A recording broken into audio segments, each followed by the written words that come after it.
Darkcast Network. Welcome to the dark side of podcasts.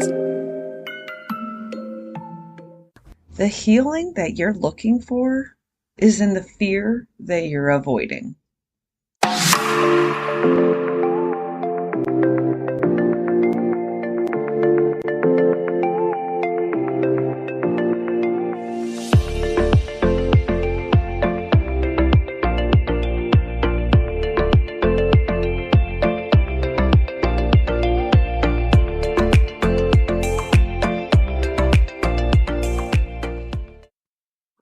Why do we allow the unknown fear to control our lives?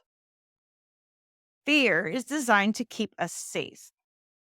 But what if it's a silent fear that nobody talks about, that is controlling and even destroying your life without you even knowing it? Well, that is what we're going to explore on today's episode. And joining me with that from Australia is Brett Dellar. Thank you so much, Brett. How are you today? Very well, Tiffany. Thanks very much for having me. Of course. You're also an author of 2 books, which, oh my God, I love the name of it. Soften the Fuck Up. Being a better man in today's world and emerge breaking through life's challenges and thriving beyond. Yeah, it's been an interesting 7 years. So to get to the point where I was just going on in the last 7 years, it's like, written 2 books, in the process of writing a third. So, and I do love the name of the first book. It's my favorite.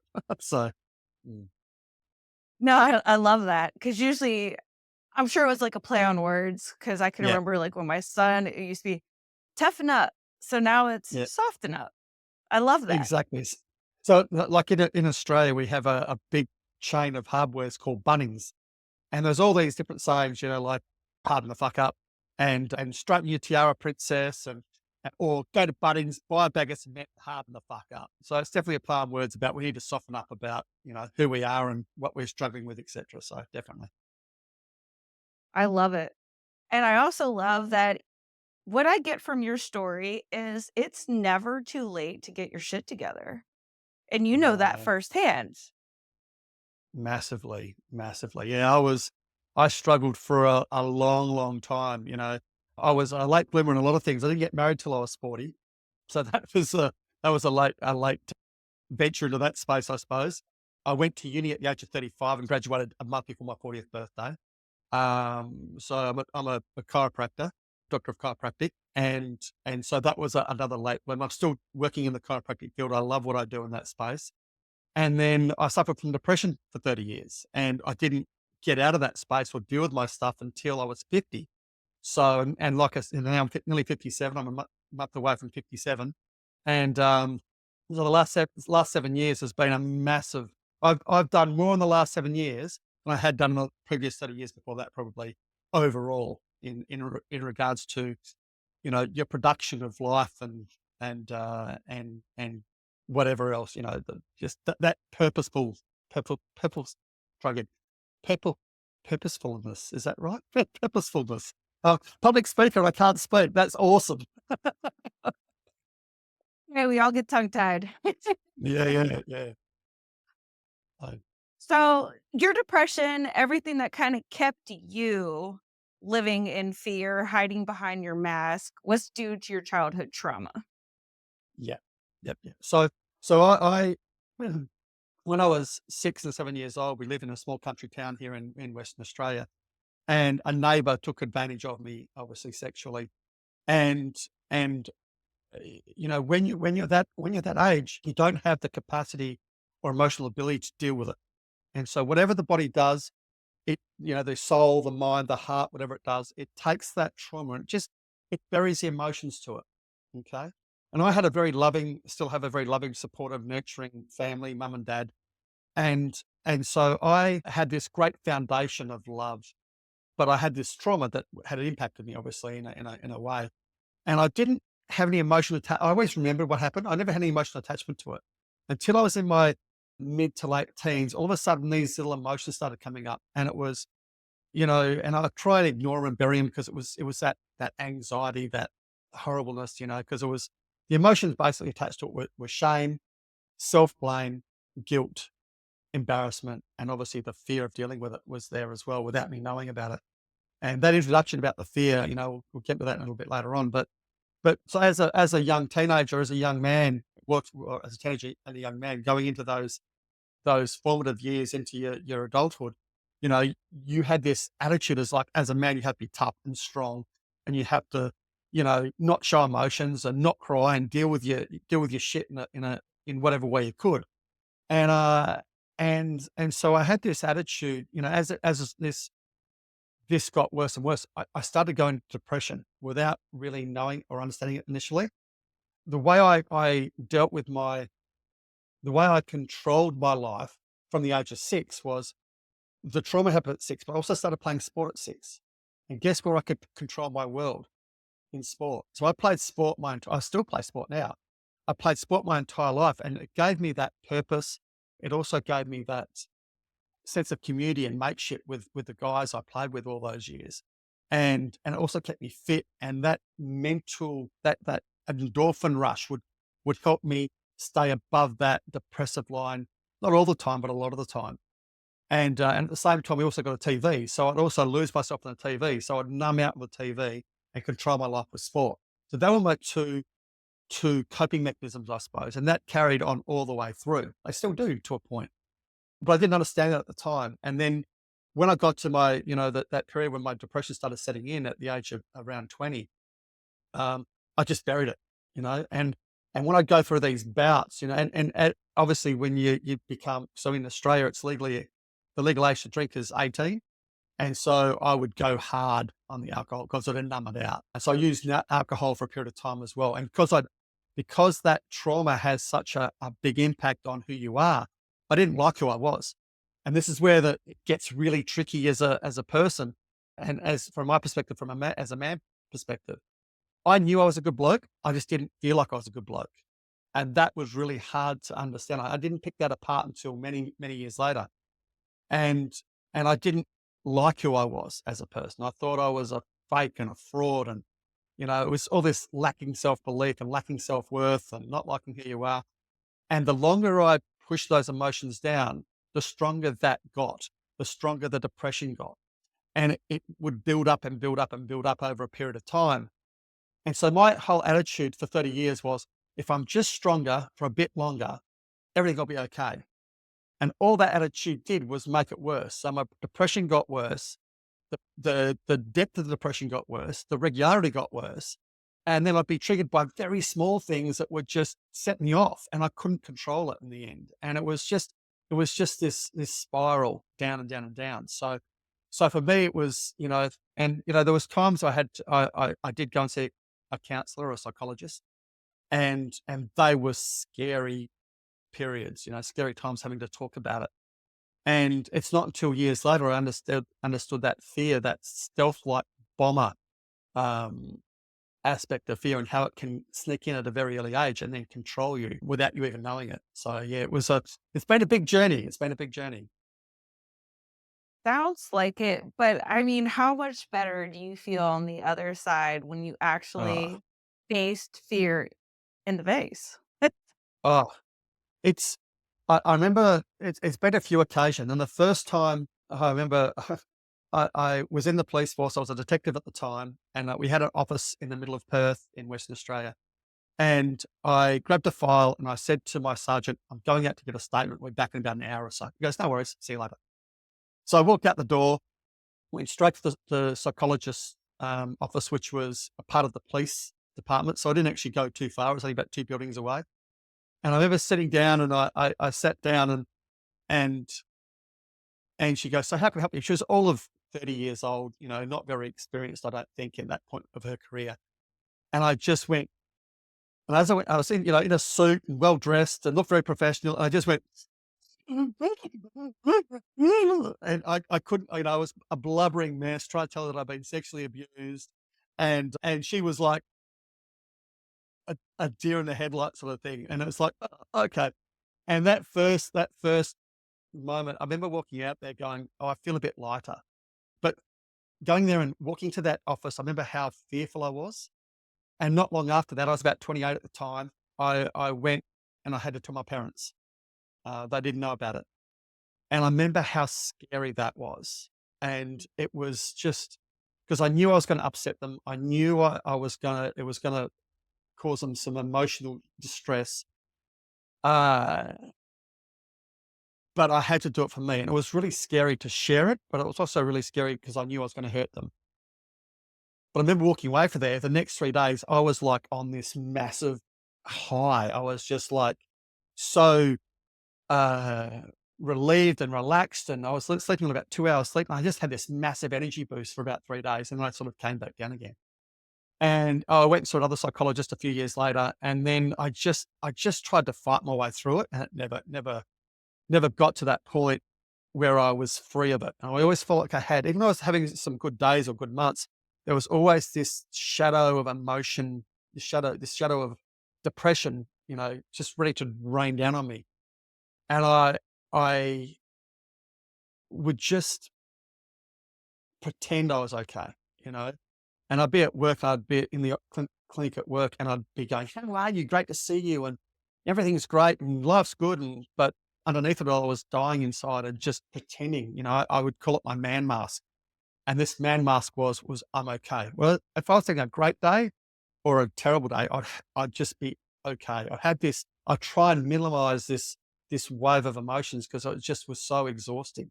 It was exhausting living like that, for 30 years. And then the biggest fear I ever had was I was 50 years old and I went to this workshop where there was 50 men there. And 25 of the men were working on the workshop. The other 25 were participants. And I was pre-framed that when I went there, I had to deal with my stuff. And so I got to this workshop and I remember we're on a bus ride with about 8 people. On the way up the bus ride, it was 2 hours from Brisbane to this particular location. And it was very chatty for about the first hour and 15 minutes. The last 45 minutes, everyone got really quiet and really shut down and really became introverted because they were so nervous about what was going to happen. And I remember at this workshop, I was told that at some stage I'd get the opportunity to deal with my stuff. And when that opportunity came, then step forward. And I think I'd already made my decision that I was going to be the first up. I'm here for a reason. I'm going to step up. When that opportunity comes, I'm going to be there. And I stepped up in this circle. I remember how terrified I was. I remember we're in this big circle and Murray, who I'd known from a previous course I was doing, he was a facilitator and he basically said, and he started pre-framing and I knew what he was doing through his pre-frame. I knew that at some stage I had the opportunity to step up. And I started crying because all the emotions from my childhood started coming up. I just started blubbering because I knew this was the moment. And one of my mates who was just about 6 or 7 blokes down, he could hear someone crying, and he said, "I can hear someone. What's someone crying for?" He's looking around the room, going, "What's Brett crying for? Have I missed something?" And he's looking around the other 50 men, and no one else is crying. And he goes, "Why is he crying for? What's going on?" And then Murray said, "If you're ready, step into the circle." And I just stepped straight in. I was in there straight away. There was a blubbering mess in front of these 50 men explaining what had happened. And it was so terrifying about what I had to do and what I had to say. And I had to claim my life back because that fear had controlled me since I was a child, but also my perpetrator had controlled my behavior and thoughts and feelings about myself since I was a child. I hadn't seen him for 44 years, but he still had control of me without me knowing it. So I had to reclaim that back. And that stepping in that circle was far scarier than anything I've ever done. And being an ex-police officer, I was involved in 2 firearm incidents. One was a siege. I was inside looking for the offender. He'd shot and killed someone. And I was honestly more scared on that day at the workshop than I was in that particular siege situation. That's how much fear can grab hold of you if you don't understand it and understand how it's controlling you. You didn't tell a soul for 30 years? It was 22 years, yeah. And I think the average person, average male, from what I've read in the research, it's about 21 years for a male to tell someone that they've been sexually abused. So I was about on average. A lot of my guests that I've had on previous, it's somewhere in that range between women Mm, and men. Um, I'd say between 15 and 30 years. And that is such a long time to live with yeah. something like that. And it weighs you down. The emotion of it just drags you down day after day. And you're pretending to be strong. Yeah, it's a long time to hold that kind of secret. Yeah, yeah. And like I was saying, it weighs you down because you're trying to pretend that you're okay and you're using all your energy to survive. And that's all you're doing. You're surviving. You're not thriving. And I think that's what's changed me over the last 7 years. I've got the energy now to actually live and engage. And I still had a great life. Don't get me wrong, but I've got this energy to I get up at 4:30 in the morning every single day, and that's before I go to work and work a 12-hour or 10-hour day at work. So I've got this energy to write and to learn and to do podcasts, and I just have this passion now about it, and it's energized from within. And one of the things that I've learned along the way is when you have a childhood trauma like I did, and it doesn't matter what trauma it is, whether it's your parents getting divorced, or you feel like you've been abandoned when that happens, or you watch your family, or you lose a loved one, or being bullied, whatever the trauma is, you think that's part of who you are. And one of the big lessons for me after I turned 50 and I dealt with this stuff, it was like at that workshop, I got rid of that trauma. I just ripped it out and boom, threw it on the ground. It's like, that's not me. That's just what happened to me. But what I struggled with then for the next 18 months was I had this big hole about this is who I thought I was. I thought that was a part of me. And so then I had to rediscover who I was as a person because it's not who you are. It's just what happened to you. And that just it was just what happened to me. And I wouldn't change what's happened to me because it's made me the person I am. It's made me this stronger, more resilient, empathetic, caring, thoughtful, passionate person. So I wouldn't change my childhood or what's happened. I'm just very blessed with the lessons I've learned from it. But I had to learn, and at the age of 50, who I was. And that took a little bit of time and a lot of energy. I can imagine that. I mean, trying to figure out who you are at any age, Mm, that is not a fun task. Because yeah. Yeah. you have to look at yourself from all different directions and be like, okay, well, I do this, this, and this. And sometimes I do this. And it's like, okay, who am I? What defines me? And it's a long process. It was really probably 18 months after I did the workshop and that was me continually doing work and working on myself.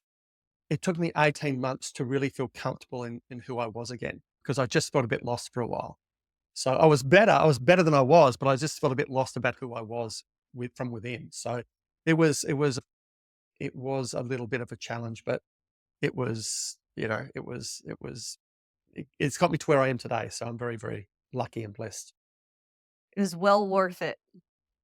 Absolutely, 100%, 100%. What would you tell other survivors that are holding on to secrets? Look, it's everyone's journey is different.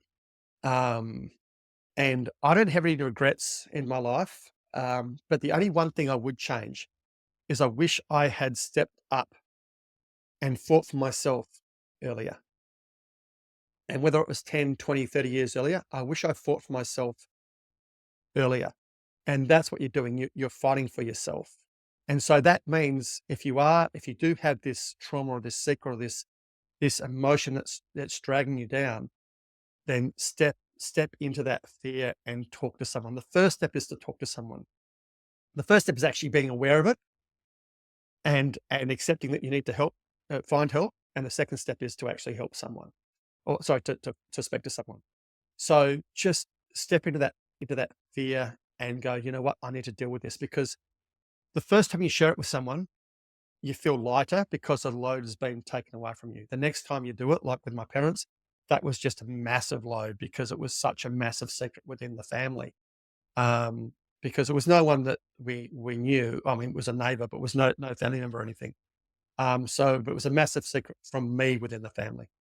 So they didn't know who I really was or why I'd struggled with alcohol, or depression, and they didn't see that.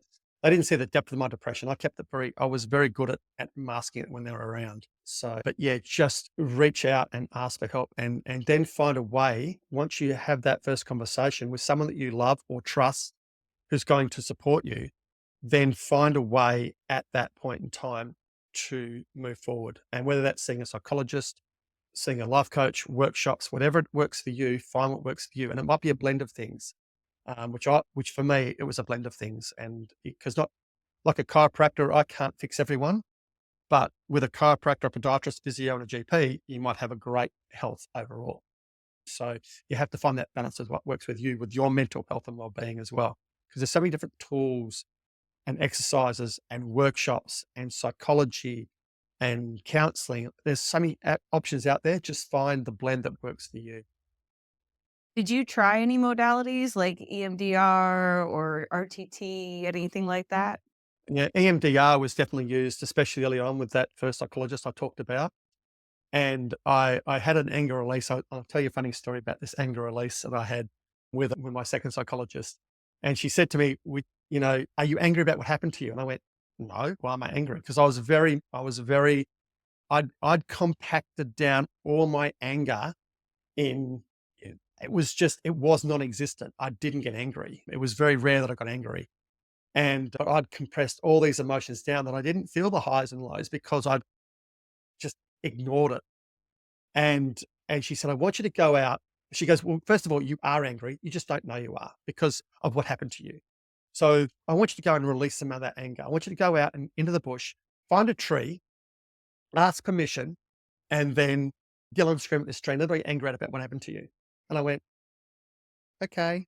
So I went. I was driving. I was whatever job I was doing at the time. I was doing some investigation work at the time, and I was by myself. And I went, "Oh, okay, we're out in the middle of nowhere. There's a big vacant block there and a big gum tree." So I walked up this big gum tree and I said, "Mr. Gum Tree, can I please yell and scream at you?" He or she didn't say yes or no. So I just thought, well, that's a yes then. So I didn't say no. And so for the next 4 or 5 minutes, I yelled and screamed at this tree, and my voice was hoarse afterwards. But at no stage was there any emotion attached to my yelling and screaming. And I went back to her, I said, "Oh, it didn't work." She goes, "Well, when you're ready, it'll come out." So I was 32 at that particular time. And I went fast forward 18 years to that workshop, and I mentioned about how I got to deal with my trauma in a powerful way, in a masculine way, in a supportive way.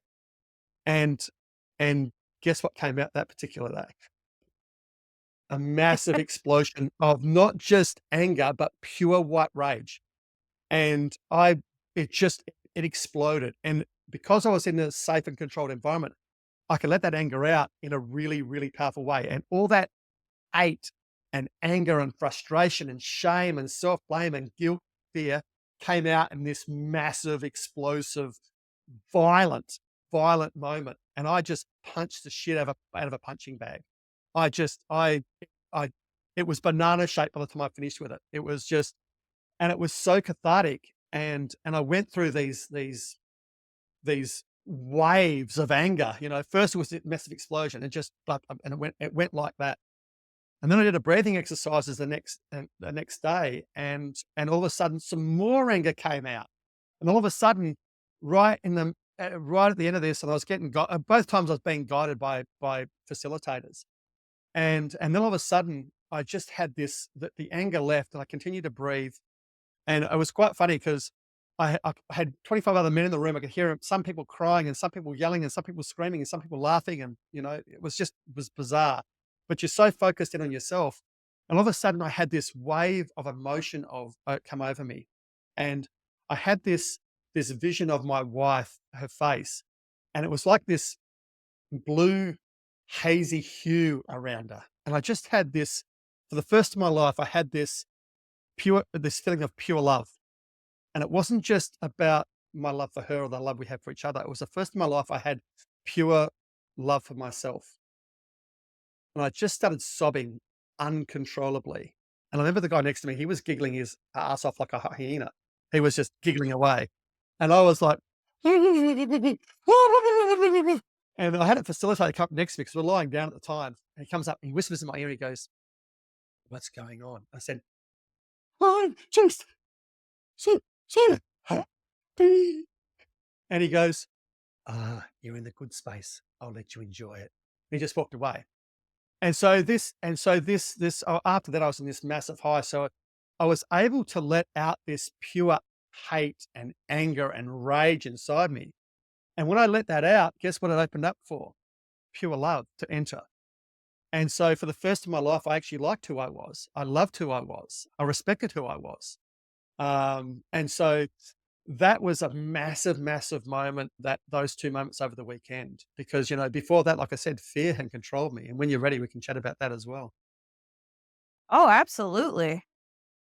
Yeah. So one of the lessons I've learned about the fear is, you know, fear is a sneaky, we've sworn already, but fear is a sneaky motherfucker. And it's like a chameleon. It can change color, and it's like a shapeshifter, and it's in your ear. You know that little voice you hear in your head? It's like, oh, you can't do that. You weren't not good enough. That's fear, you know, holding you back from trying something new or trying something adventurous.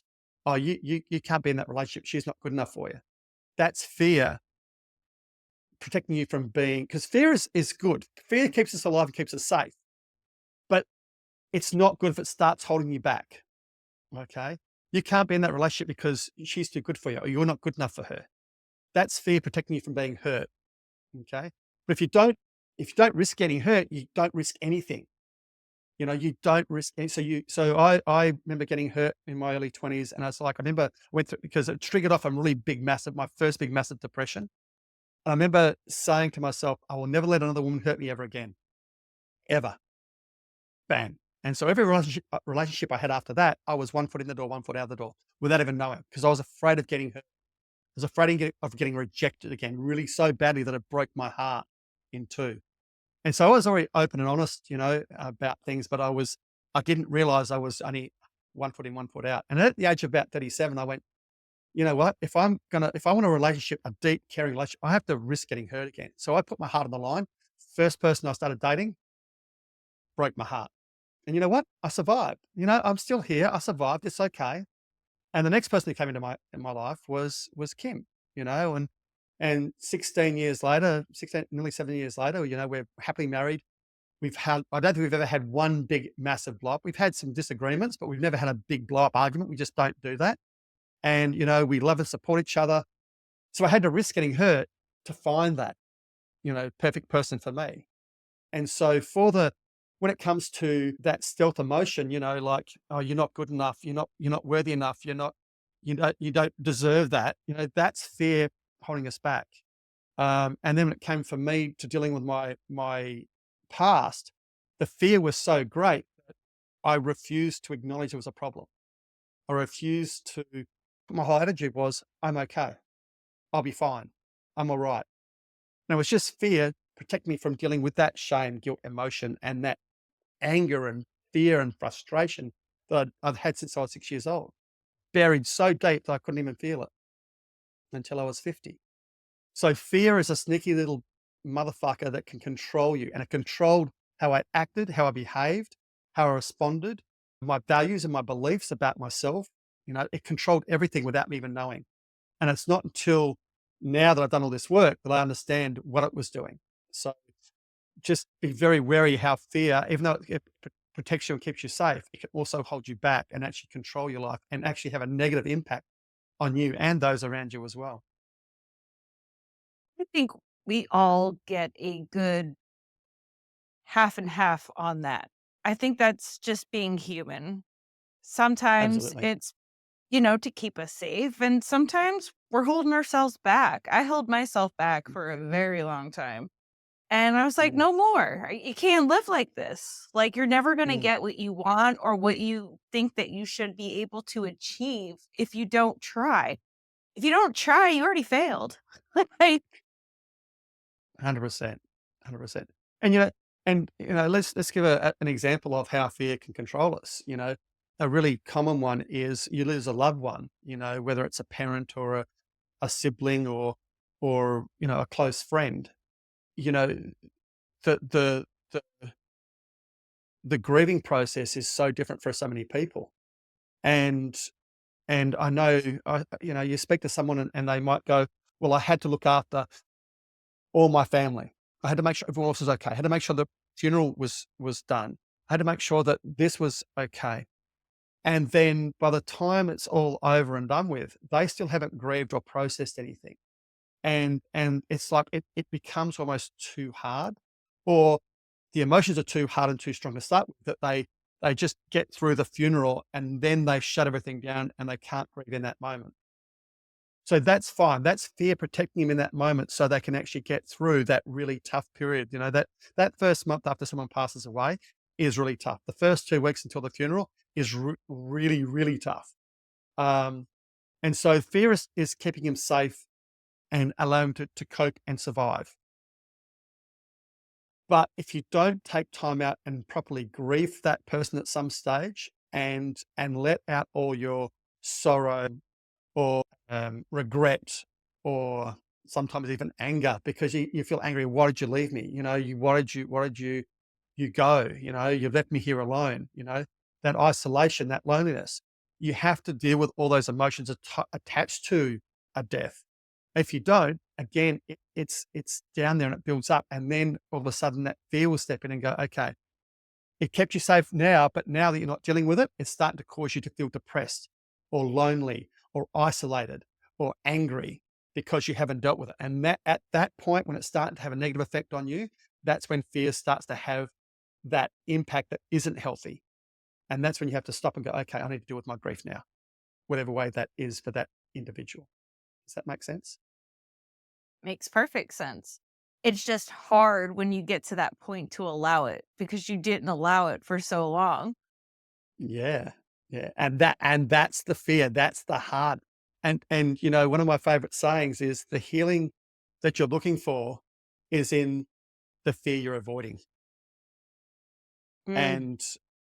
And and so if you want to heal, if you want to feel better, if you want to grow and learn, and then you have to step into that fear and deal with it. Otherwise you get stuck, like I was, like you were, for whatever reason was for you. You get stuck for whatever reason. It wasn't until you stepped out of that comfort zone and into that fear zone and push through the fear zone. So once you get through the fear zone, when you get to that learning zone, you learn more about yourself, your emotions, you process it, you grow, and then you get to that growth zone where you become more comfortable with who you are. So you've got to get out of that comfort zone and step into that fear and just grab life by the grab life. By the balls. Grab life by the balls. Yes, that's right. That's what I was going to say. Grab it by the cojones and go forward with it. I was trying to be polite, but yeah, got to grab it by the balls. Let's go. Polite on this podcast. No. Yeah, yeah. We have another saying over here. It's like, I don't know if you have it over in America. It's grab life by the short and curlies. I've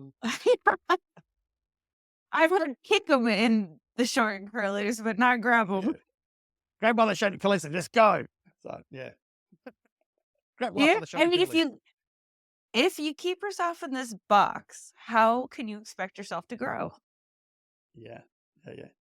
I had a classic example just a couple of weeks ago. I do a lot of public speaking. I haven't done a lot of MC work. And when I do get it, I get a lot of time to prepare for it. And a good friend of mine rang me up and said, mate, our MC's just had an accident. He can't do it on Friday night. This is Monday night. So I had 4 days to prepare. 2 of those days, or 3 of those days I was working. And so I had Wednesday to basically prepare this particular MC. And I found out at 5 o'clock that night, they had an interview 2 Olympians from the last Olympics, 2 Australian Olympians. One was a gold medalist actually.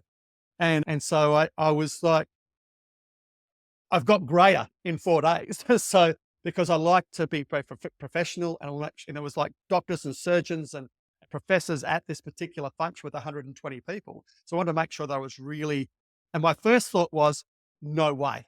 No, I can't do this. I didn't say that, but in my head, it's like, no, I can't do this. I'm not good enough for this.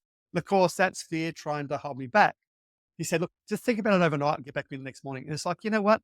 You teach this stuff all the time. You teach this shit all the time. Practice what you preach. Step out of your comfort zone and you learn. If it's not perfect, it doesn't matter. And it wasn't perfect at times, but it was still very professional. Had an absolutely fantastic time with these 2 guys up on stage because I had to interview them. had a lot of laughs, had a lot of great insight into their mindset, etc.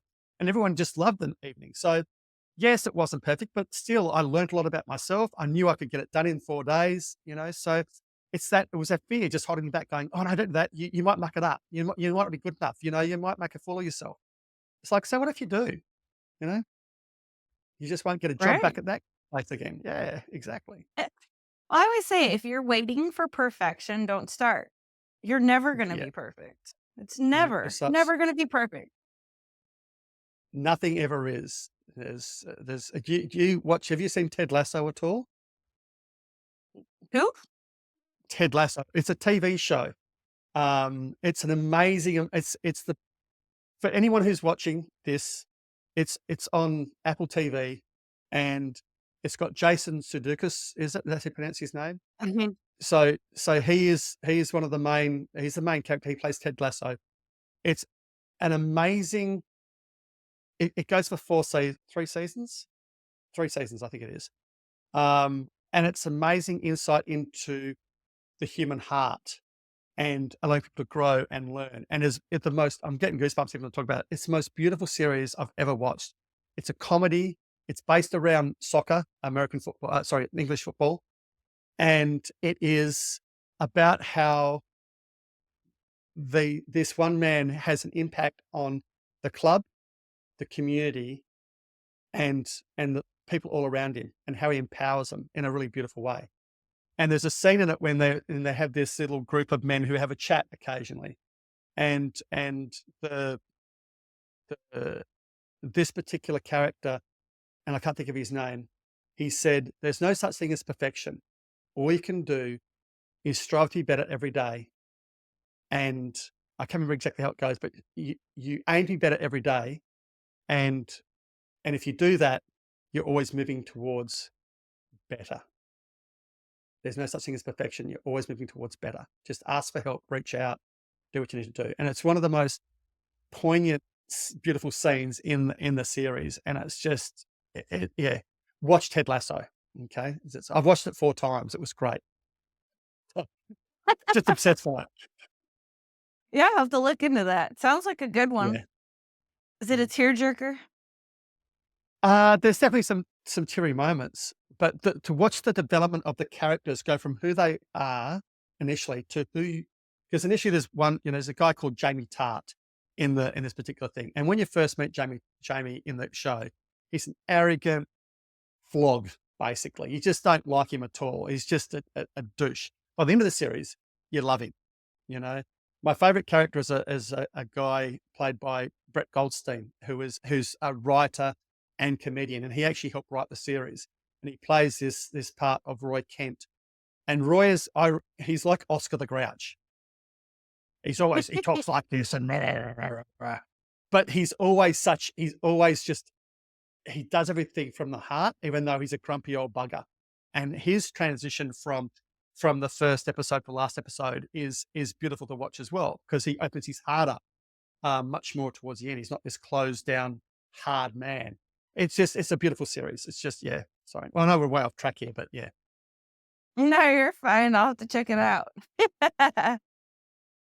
So you offer a bunch of services. You do Yeah. coaching, you do speaking. So if people wanted to get a hold of you, it's brettdellar.com.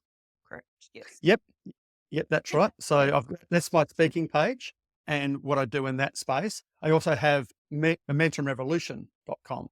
So Momentum Revolution is where we have all our workshops and our online programs and our coaching and that sort of stuff. So I did the one-on-one coaching like you mentioned, but Kim and I, my wife and I, she's also a life coach, and we do 2-on-2 relationship coaching as well, which is really cool. I don't think many people do that, so it's really nice we bounce off each other so well. We work together so well that it's very organic in that moment when we're working with another couple. So that's really cool. And we have online programs. We obviously have the workshops here in Australia that we do. And I'm very passionate about that mental and emotional well-being. I'm on all the socials. So just look up Dr. Brett Dellar on the socials, and you'll find me, like me, say g'day. Always happy to say g'day and reach out to people from all around the world. So absolutely. And I'll make sure I put the links in the show notes to make it easier for people to find you. Thank you very much. That's appreciated. So Of course. Is there anything else that you wanted to add before we close? No, I think we covered a fair bit today, didn't we? It was, I I'm very, very grateful and blessed that you asked me onto the podcast, and I'm just so grateful that I've been able to share. So one of my passions is sharing my story, and just everything for me is about perspective. As you get to listen to lots of different perspectives about life and about your journey, then all of a sudden you learn more about yourself. So just being able to share my perspective and a bit about my journey, I just hope to inspire and hopefully empower others out there to take those steps, because you're never too old to change, to do something different, to just love life and grab it by the balls and just, just enjoy the loves and the laughs and the ups and downs, the challenges. And, for me now, when something is hard, yes, it hurts me initially or hits me initially, but just have to take a step back. Go, this is a challenge. How do I deal with it? Move on. Don't get dragged down by it. So just love life, laugh, love, embrace, hug, do all that. I love it. And if you know somebody who needs to hear this episode, please share it with them, because we need to heal as many people as we can. Yeah, absolutely. So, and when we heal one person, it doesn't just heal them, it impacts all those around Domino them. effect. Yeah, their family, their community, their nation at the end of the day. So the more healed people, the better. Oh, yeah. That's what we need. Mhm. Yes. Well, thank you so much for being here, Brett. It was a pleasure speaking with you. I had fun. Thanks, Stephanie. I really appreciate it, and great to speak to you as well.